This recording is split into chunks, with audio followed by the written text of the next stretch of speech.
Why does American democracy look the way it does today? And how can we make it more responsive to the people it was formed to serve? I'm Simone Leeper, and this is Democracy Decoded, a podcast where we examine our government and discuss innovative ideas that could lead to a stronger, more transparent, accountable, and inclusive democracy.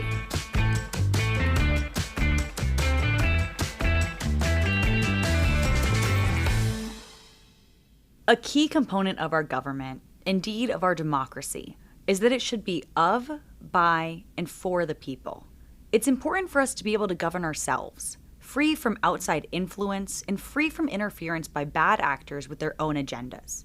But in recent years, attempts by foreign governments, companies, and individuals to influence American elections have proliferated, not only through digital political ads, as we heard about in the last episode, but also through illegal secret spending, and even through entirely legal campaign spending. This week, we'll uncover foreign interference in our elections. We're taking a look at one of the holes in our campaign finance laws that allowed a foreign government to funnel enormous sums of money into a ballot measure election in Maine, completely legally. To help us learn more, we have McKean, Legal Counsel for State and Local Reform at Campaign Legal Center, as our guide. We're also joined by Richard Bennett, a Republican state senator from Maine, and Kyle Bailey, campaign manager for Protect Maine Elections and a former state representative. All of them pretty much had the same reaction when they first found out about what was going on in Maine. First, McKean. I came across this story when I was doing research, and it sort of blew my mind, because I was looking at it like, wow, there's literally a foreign government spending money in a small state ballot measure. Then, Senator Bennett and Kyle Bailey weighed in. I was dumbfounded. I was shocked that such spending is legal in Maine. What really was concerning to me was the fact that essentially the Canadian government could spend tens of millions of dollars in our elections, in American elections. The idea blew my mind as well. How is it possible for a foreign government to be spending money in a U.S. state election completely legally? I asked Aaron to explain the backstory. So Hydro-Quebec is a utility company that is owned by the Quebec government in Canada. And this company, has interests that go beyond just Quebec, right? They have interests in Maine, and they have interest in other states where they have power projects. The background here is that in Maine, Hydro-Quebec had a specific project that was worth more than $1 billion. And this project, it was going to be a transmission line that ends up cutting through a large swath of western Maine. And so folks there were obviously concerned, right, about this happening. The impacts were going to be great in Maine. It was going to deliver power from Hydro-Quebec to Massachusetts through the undeveloped North Maine woods. One of the largest unfragmented boreal forests in the Northeast. It's a unique and treasured resource we have. And Mainers weren't going to get much in return. I think like a lot of Mainers, I had some concerns about that Maine wasn't getting a good deal, that there was a lot more that we could get in terms of jobs and support for the communities that were going to be clear-cut for this transmission line. This is a complicated issue because the interests are real diverse. You have Hydro-Quebec, who's obviously interested in this billion-dollar project, and then various folks in Maine want to see this go through because their interests align with having like a really popular project that brings a lot of money to the state. But at the same time, you have folks who notice that, well, this transmission line is going to come through my backyard. That means someone might lose a chunk of their land. And obviously that's pretty important to folks. Regardless of where you're from, you care about someone putting a power line through your backyard. So Maine citizens took this into their own hands. And we, I should say, because I was part of it, we gathered 80,000 signatures to put this on the ballot to give Mainers a choice of self-determination. Mainers voted 60-40 in favor of stopping the corridor. The gist of this is that Hydro-Quebec, a subsidiary of the government of Quebec, spent, that we know of, over $24 million on a ballot measure campaign in Maine to influence the outcome of this question of whether, Mainers want to have this corridor running through our backyard or not. Just to go into detail a little bit about how this works with the Canadian government, Hydro-Quebec itself is a municipal public utility. They're basically a crown corporation that is effectively like a branch of the government of Quebec. And so their money is coming straight from this government entity in Quebec.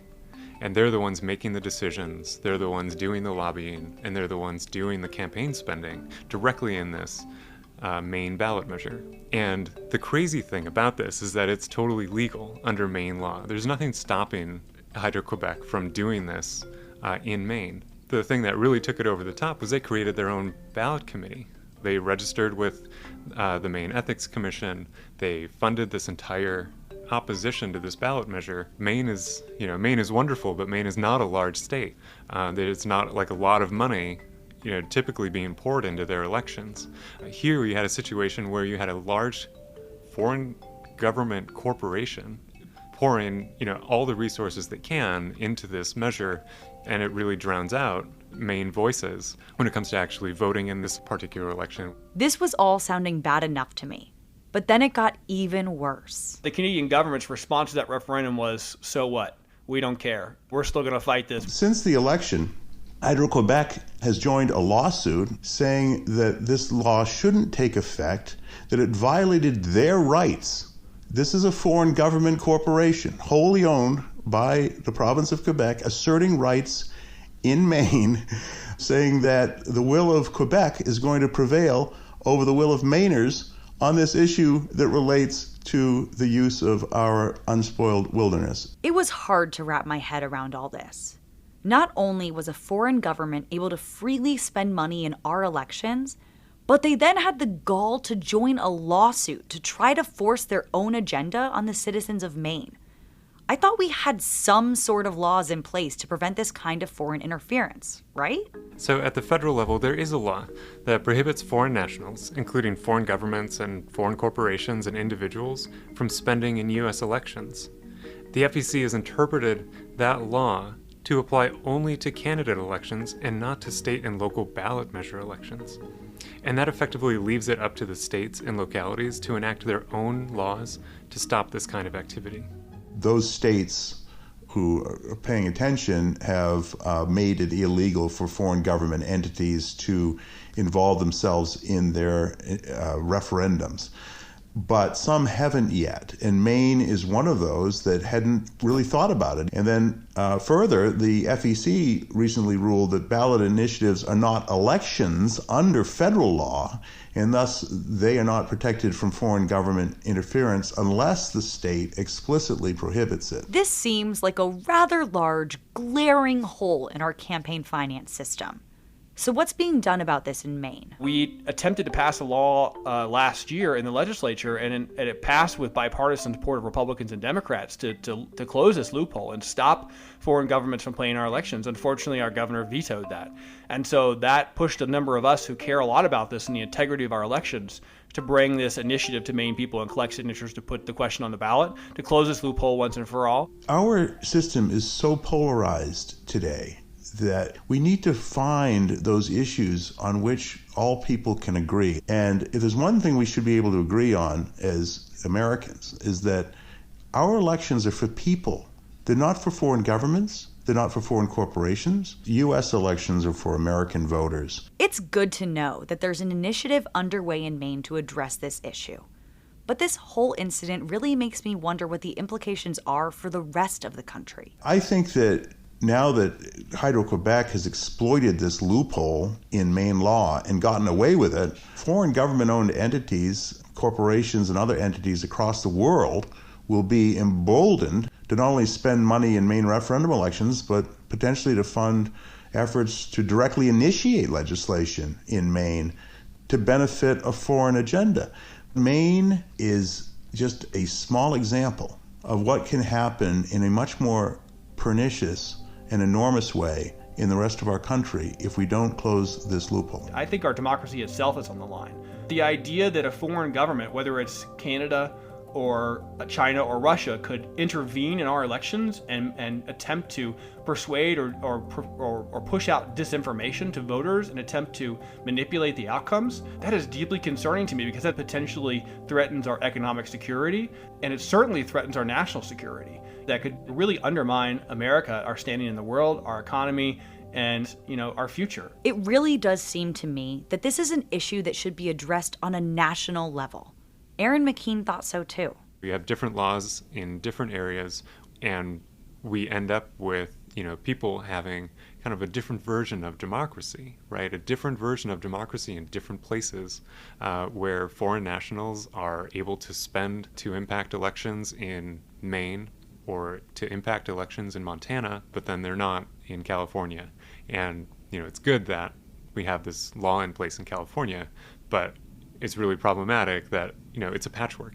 It's really problematic that, a company can come in somewhere else and kind of tilt elections one way or the other just by their ability to throw around hundreds of thousands of dollars. If Congress were to pass a law that would clarify that this kind of foreign spending in state and local elections is prohibited, we would be better able to protect these state and local elections from the kind of foreign spending that we've seen in Maine. This kind of foreign spending makes it harder for ordinary Americans to participate in the democratic process and feel like they actually do have a voice. States and localities can take action to stop this kind of foreign spending and really make sure that we lift up the voices of Americans in their own elections.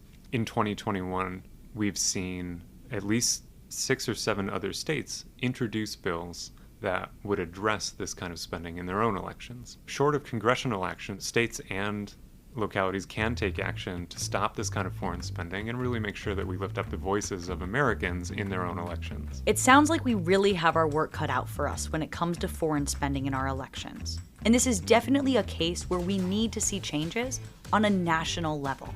However, there are other areas in our campaign finance system where the best way to bring about change has been at the state and local level.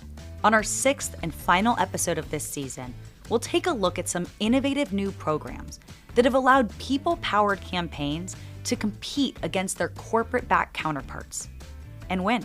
Special thanks to Aaron McKean, Senator Richard Bennett, and Kyle Bailey for appearing in this episode. You can find additional background information on the topics discussed in the show notes, along with the full transcript of the show. This podcast was produced and written by Casey Atkins and Brendan Quinn, with additional script writing by Brian Dewan.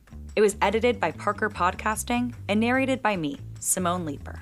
Democracy Decoded is a production of Campaign Legal Center, a nonpartisan nonprofit organization which advances democracy through law at the federal, state, and local levels, fighting for every American's right to responsive government and a fair opportunity to participate in and affect the democratic process. You can visit us on the web at campaignlegalcenter.org.